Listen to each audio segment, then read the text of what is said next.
ভেনেজুয়েলায় মার্কিন যুক্তরাষ্ট্রের কর্মকাণ্ডে গভীর উদ্বেগ প্রকাশ জাতীয় কংগ্রেসের। আন্তর্জাতিক আইন লঙ্ঘন করেছে আমেরিকা, বিরল বিবৃতি জাতীয় কংগ্রেসের বিদেশ বিভাগের। এই নিয়ে আমরা কথা বলবো। আমাদের সঙ্গে ফোন লাইনে রয়েছেন আমাদের প্রতিনিধি অঙ্কুর ভট্টাচার্য। অঙ্কুরদা, কংগ্রেসের তরফে কি বলা হচ্ছে?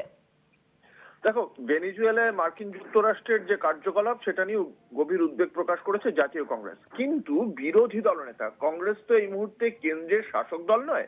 বিরোধী দলের জায়গা থেকে এই ধরনের যে বিবৃতি, সেই বিবৃতিটা সচরাচর আসে না। আমরা কয়েকদিন আগে দেখেছিলাম সিপিএম লিখেছিল আমেরিকার কর্মকাণ্ডের বিরোধিতা করে, কিন্তু এখানে যে বিবৃতি প্রকাশ করা হয়েছে জাতীয় কংগ্রেসের পক্ষ থেকে, তাতে লেখা রয়েছে যে ফরেন অ্যাফেয়ার্স বিদেশ বিভাগের পক্ষ থেকে বলা হয়েছে। একটা রাজনৈতিক দল হিসেবে বলা আর একটা রাজনৈতিক দলের ফরেন অ্যাফেয়ার্স ডিপার্টমেন্টের থেকে বলা, দুটোর মধ্যে সামান্য হলেও ফারাক রয়েছে। সেই কারণেই এই বিবৃতিটা খুব একটা সচরাচর দেখা যায় না, এই ধরনের বিবৃতি যাতে মেনশন করা রয়েছে। যাই হোক, সেই বিবৃতিতে বলা হয়েছে যে আন্তর্জাতিক আইন লঙ্ঘন করেছে আমেরিকা। আমেরিকার যে পদক্ষেপ সেটা বিশ্বের যে স্থিতিশীলতা তাকে দুর্বল করে বলে মনে করছে কংগ্রেস।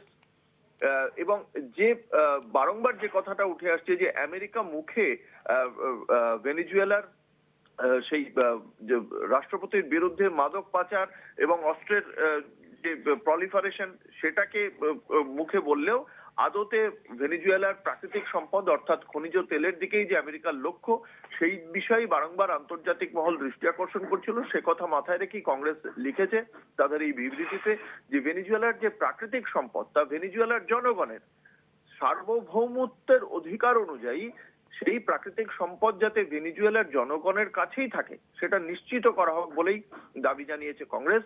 এবং বর্তমানে রাষ্ট্রসংঘের কোনো অনুমোদন ছাড়া যেভাবে আমেরিকা হঠাৎ করে আরেকটি দেশের মধ্যে আক্রমণ করেছে, সেটা দ্বিতীয় বিশ্বযুদ্ধের পরবর্তী যে নিয়ম চালু হয়েছিল সবকটি রাষ্ট্রের মধ্যে, যে তারা এই ধরনের কোনো হঠাৎ করে হামলা অন্য দেশের সার্বভৌমত্বকে লঙ্ঘন করে করবে না, সেই যে ভিত্তি, বিশ্ব ব্যবস্থার যে ভিত্তিটা, সেই ভিত্তিটাকে সম্পূর্ণ লঙ্ঘন করা হচ্ছে।